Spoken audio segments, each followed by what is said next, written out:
জনাব শফিকুল আলম, আপনি আমাদের সঙ্গেই থাকুন। ইতোমধ্যে আমাদের সঙ্গে যোগ দিয়েছেন বিএনপি চেয়ারপারসনের উপদেষ্টা জনাব জয়নুল আবেদিন ফারুক। আমরা তার কাছে একটু যাচ্ছি। জনাব জয়নুল আবেদিন ফারুক, আপনাকে স্বাগত জানাচ্ছি ইন্ডিপেন্ডেন্ট সংবাদে।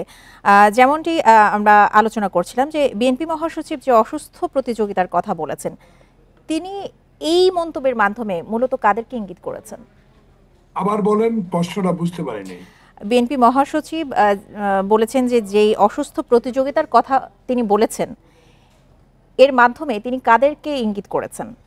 অসুস্থ প্রতিযোগিতার অর্থ একটাই, অতীতের সকল রাজনৈতিক দলের যে সরকার পরিচালিত হয়েছে তার মধ্যে জঘন্যতম সরকার পরিচালিত হয়েছে 16 বছর শেখ হাসিনার আমলে। এটা আমরা পলিটিক্যাল যারা রাজনৈতিক কর্মী, যারা বিরোধিতা করেছি সরকারি, তারাই অনুভব করতে পেরেছি। প্রতি পদক্ষেপে যখন ধরুন মামলা হামলা, জেল জুলুম, আয়নাগর, গুম খুন ইত্যাদি সমস্ত কিছু আমরা সহ্য করতে হয়েছে। সে কারণে আমরা মনে করি এই ইন্টেরিয়াম গভর্নমেন্ট যেটা এই 5ই আগস্টের বিপ্লবের পরে যে সরকার প্রতিষ্ঠিত হয়েছে, সরকার তো জনগণের সরকার, এই সরকার তো আন্দোলনের সরকার, এই সরকার তো কোনো নির্দিষ্ট দলের সরকার না, এই সরকার মানুষের সরকার। এই সরকারের কাছে দাবি ছিল একটাই, যতটুকু সম্ভব অতি শীঘ্রই একটা নির্বাচনী ম্যাপ দেওয়া। এখন এই কালক্ষেপ করা অর্থ হলো মইনি আহমদের মতো, ফখরুলের মতো যদি আবার 2 বছরের দিকে টেনে নিয়ে যায়, তখন এই সরকারের উপর মানুষের বিশ্বাস থাকবে না। এই বিশ্বাসটা হারিয়ে ফেললে অসুস্থ হয়ে পড়বে সরকার। কারণ ইতিমধ্যে সরকারকে অসুস্থ করে তোলার জন্য যে কার্যক্রম শুরু করেছে, অ্যাজ পার এক্সাম্পল সচিবালয়ে আগুন, এই জিনিসগুলোতে হেলায় ফেলে দেওয়া যাবে না। তাই আমি প্রেস সচিব মহোদয় যে কথাগুলো বলেছেন, সেই কথাগুলোর উত্তর এইভাবে না হয়ে এইভাবে হওয়া উচিত। সংগ্রামী মহাসচিব উনি একজন রাজনৈতিক অভিজ্ঞ ব্যক্তি, শুধু রাজনৈতিক অভিজ্ঞ ব্যক্তি না, উনি বাংলাদেশের বৃহত্তম একটি রাজনৈতিক দলের সংগ্রামী মহাসচিব, যিনি কয়েকবার অকারণে শেখ হাসিনার আমলে জেল কেটেছে, অসুস্থ অবস্থায় তাকে কারাগারে যেতে হয়েছে। সেই কারণে উনি বারবার একই কথা, বা আমার দল, আমার নেতা তারেক রহমান একই কথা বলে আসছেন যে বাংলাদেশে যতই এই তত্ত্বাবধায়ক ইন্টেরিয়াম গভর্নমেন্ট প্রলম্বিত করবে নির্বাচিত সরকারের কাছে ক্ষমতা হস্তান্তরে, ততই একটা অসুস্থতার দিকে চলে যেতে পারে।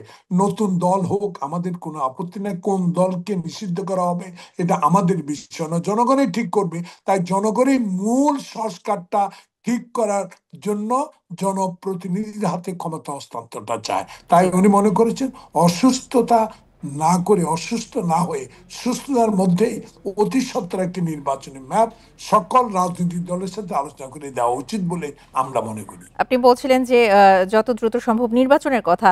বর্তমান সরকার কি সংস্কারের নামে তাহলে সময় ক্ষেপণ করছে বলে আপনি মনে করেন?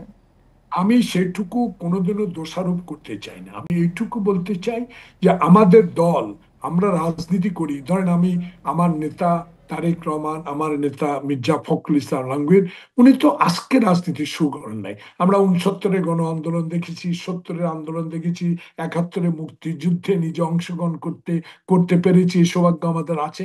সে মুক্তিযুদ্ধের ঘোষণাও আমরা দেখেছি কার মুখে আসছে, মাওলানা ভাসানীর কথা আমাদের স্মরণ হয়। কারণ প্রত্যেকটি আন্দোলনের সাথে আমাদের সম্পর্ক আছে। যে আন্দোলন 16 বছর বীজ আমরা রোপণ করে ছাত্র জনতার মধ্য দিয়ে, আমাদের সমর্থনের মধ্যে দিয়ে, সকল আন্দোলনরত দলগুলোর সমর্থনের মধ্যে দিয়ে যে সরকার কায়েম হয়েছে, সে সরকার যদি এখন মনে করে যে আমরা সংস্কার আগে করব, তারপর আমরা নির্বাচন দেব, এটাতে সন্দেহ থেকে যায়। সংস্কার বিষয় কিছুটা নির্বাচিত প্রতিনিধি হাতে ছেড়ে দেন, এবং যেগুলো সত্যিকার প্রয়োজন, যেমন প্রয়োজন আমি মনে করি একটি নির্বাচনমুখী সরকার যদি প্রতিষ্ঠিত করতে চান, তাহলে আপনারা সময়ক্ষেপণ না করে আপনারা শুধু নির্বাচনী সংস্কারটা দেখুন। আওয়ামী লীগ আমলে যেসব নির্বাচনী কনস্টিটিউশন গুলা গঠন করা হয়েছে, এগুলো সংস্কার করা হোক, ভোটার লিস্টটা সংস্কার করা হোক, নির্বাচনী পদ্ধতি জি, সংস্কার করা জনাব হোক। জয়নুল আবেদিন ফারুক, আপনার কাছে আমরা আবারও আসবো। আমরা এবার একটু আবারও প্রধান উপদেষ্টা প্রেস সচিব জনাব শফিকুল আলমের কাছে যেতে চাই। জনাব শফিকুল আলম, সরকার ও রাজনৈতিক দলগুলোর মধ্যে কি দূরত্ব তৈরি হয়েছে বলে আপনি মনে করেন?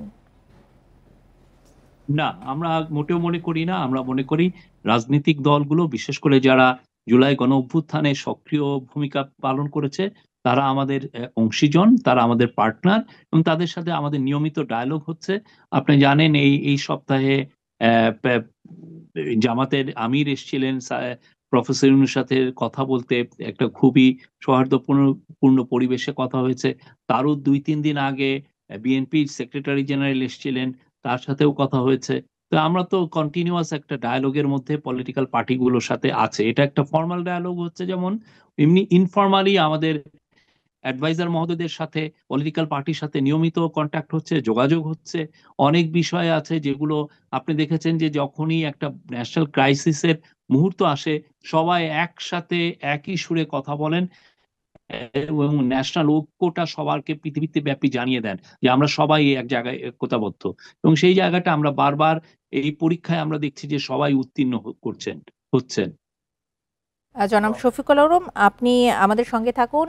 আবারও আমি জয়নুল আবেদিন ফারুকের কাছে একটু যেতে চাই। জনাব শফিকুল আলম যে বিষয়ে মন্তব্য করেছেন, আপনারও এই বিষয়ে একটু মন্তব্য চাই যে সরকার এবং রাজনৈতিক দলগুলোর মধ্যে কি অনাস্থা বা দূরত্ব বাড়ছে বলে মনে করেন কিনা? এই সরকারকে আমি ব্যর্থ সরকার বলবো না। আমি খোকন মুগ্ধের রক্তে অর্জিত যে স্বাধীনতা, সে স্বাধীনতা রক্ষার দায়িত্ব ডক্টর ইউনূস এবং তার সহযোগীদের হাতে। উনি আজকে প্রেস সচিব মহোদয়, ওনাকে আমি ভালো করেই চিনি, জানি উনিও আমাকে রাজনৈতিক ক্ষেত্রে নিশ্চয় আমার সম্বন্ধে ওনার জানা আছে। আমার স্পষ্ট বক্তব্য একটাই, এমন কিছু করা যাবে না যে কিছু কারণে এই সরকার উপরে একটা বদনাম চাপিয়ে পড়ুক। কারণ আমরা অতীতে মইন আহমদ ফখরুলের সরকারকে দেখেছি, সেখানে শেখ হাসিনা বিদেশে যাওয়া দেখেছি। সে মইনুল ফখরুলের সাথে শেখ হাসিনার বিদেশে কি ঘটেছে সেগুলো আমরা জানি। দেখেন 2008 সালের নির্বাচনে আমি পার্লামেন্টে যাওয়ার সৌভাগ্য হয়েছে, সেদিন আমি সিপিবি এর দায়িত্ব পালন করেছি। অনেকগুলো কথা সেদিন আমি পার্লামেন্টে তুলে ধরেছিলাম যে যদি বেগম খালেদা জিয়া সেদিন মইন আহমদের অবৈধ কাজগুলো বৈধতা দিতেন, তাহলে ক্ষমতায় সেদিন বিএনপিও আসতে পারতো।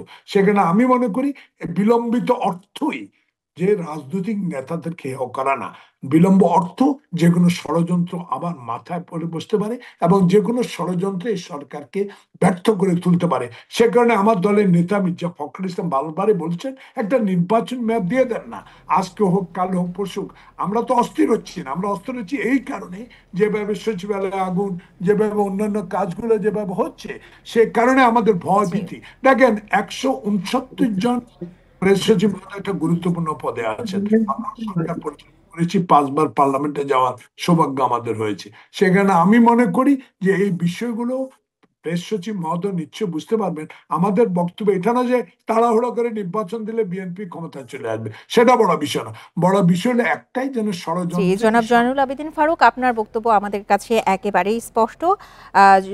জনাব শফিকুল আলম এবং জনাব জয়নুল আবেদিন ফারুক, আপনাদের দুজনকে অসংখ্য ধন্যবাদ আমাদেরকে সময় দেওয়ার জন্য।